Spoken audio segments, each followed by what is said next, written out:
very much. Mr. Stout, another question about economics and currency. This is an economics-loving crowd here tonight. The Chinese government recently made it legal for their citizens to acquire and own silver from their banks. Would you support making it legal for U.S. citizens to transact in gold and silver as well? I mean, that's a good question. I mean, I don't see any reason why. I mean, I don't know of any downside other than you're probably going to make the cost of the precious metals go up. Yeah, I don't see why not. I mean, I really don't. I mean, you hear, and we talked a little bit about the gold standard. We're talking a little bit about currencies.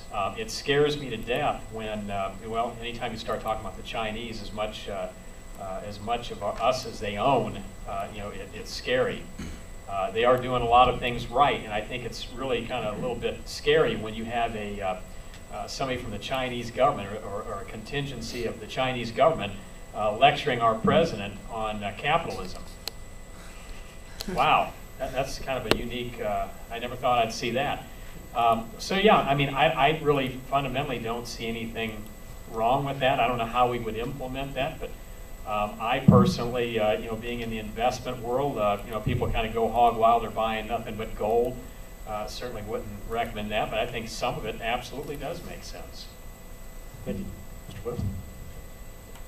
Well, in doing so, with the Chinese allowing all their people, there's 1.4 billion people over there in China, and the government couldn't do everything they needed to do with the silver and precious metals, so they allowed their people to do it, which they owned. So there's a lot of things that they're doing over there that everybody says, oh, this is just great, they're doing it for their people. They're a communist nation. Their people are not free like we have. They don't have choices.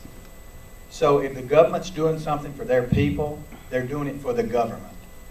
Because the government, if they blandly bought that kind of steel, that kind of silver and metals that we would see going through the stock market and going through all the countries that produce it, it would be a red flag to everybody. But it's not a red flag because now we think that, hey, they're just helping their people.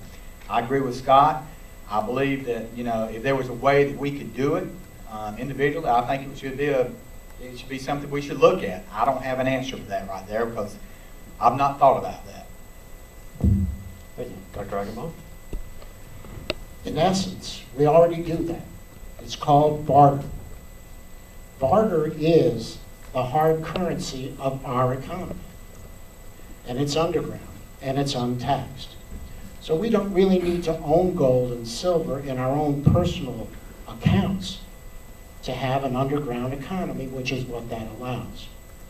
So if you have goods or services to barter and you find like-minded people in your community, then you can have the same underground economy that you get by hoarding gold or hoarding silver. In essence, when it comes to going back on the gold standard, it is a very difficult thing to do. And that's something that it's just not going to happen. As I said before, we have to get our financial house in order to do that. A friend of mine was doing some figuring, and he told me that if we went back on the gold standard today, an ounce of gold would be worth $26,000. That's an amazing figure. You better run out and buy it now. However, in terms of the economy itself, the best way to attack that underground economy is to change our tax system from a punitive income tax system to something like the fair tax, in which achievement is not taxed, but consumption is. And that is one way we could get away from getting the money from the underground economy. Thank you. Mr. Cross? To be honest with you, I don't have an opinion as to whether to go back to a gold standard or allow bartering silver gold. I'd want to see the effect of that on our economy. But one thing I think before we even do that, we need to get our national debt, a handle on our national debt. We need to start reducing that. We need to reduce government spending.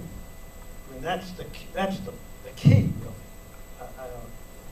As far as monetary standards, I don't know. I'm not an economist, and I want to gather people together who has more expertise on this subject than I do. No, I agree, and I use my time, I agree with Dr. Dan on the fair tax. I think there's a great underground economy in this country, and it's not being taxed at all.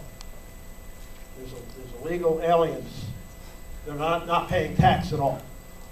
And the fair tax would do that. And there's a lot of people engaged in criminal behavior that's not taxed. And the fair tax would do that. Thank you very much.